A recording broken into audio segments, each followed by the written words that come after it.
Imagine buying a brand new car, driving it off the lot, and then getting a letter in the mail saying it's dangerous to drive. Now, imagine getting that letter again and again.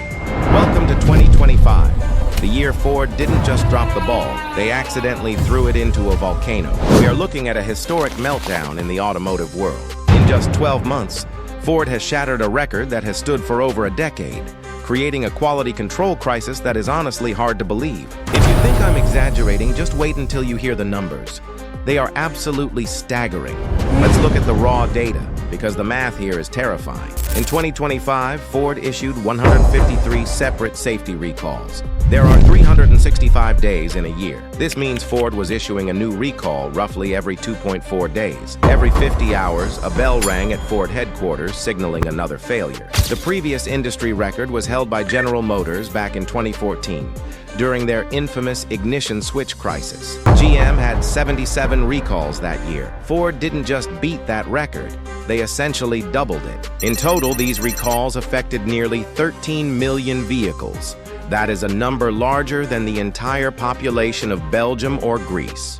And here is the craziest statistic of them all. If you take the number of cars recalled by Toyota, Stellantis, Honda, and the next 6 automakers combined, Ford still recalled more cars than all of them put together. It wasn't even a competition. But why did 2025 become the year everything fell apart? Well, aside from hardware failures like fuel pumps and 3 million faulty rearview cameras, there is a much stranger, digital reason behind this chaos. It turns out Ford was haunted by phantom software. A massive internal audit revealed that for years, Ford's over-the-air updates, which are supposed to fix your car while you sleep, were lying. The cars were reporting back to the main servers that the updates were installed successfully, but in reality, the code never loaded. Millions of vehicles were driving around with known defects, while Ford's computers thought they were perfectly safe. When the audit caught this zombie glitch, Ford was forced to recall millions of vehicles all at once to manually fix what the internet was supposed to handle. It was a digital ghost story that turned into a logistical nightmare.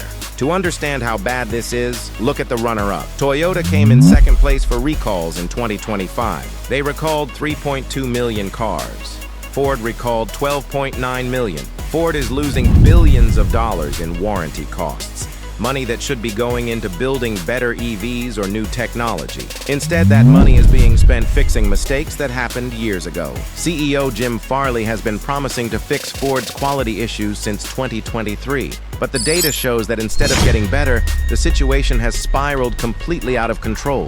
Ford is an American icon, but 2025 will go down in history as the year the blue oval was buried under paperwork. With 153 recalls in a single year, the question isn't just, is my car safe? It's, can Ford survive this reputation hit? Right in the middle of this recall crisis, Ford is pushing ahead with a $3.5 billion battery plant in Michigan to switch to LFP batteries, a cheaper, more durable technology that could finally make their EVs profitable and stop the financial bleeding.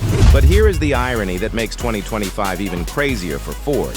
They aren't using American technology to do it. To get this plant running, Ford had to partner with KTL, the Chinese battery giant.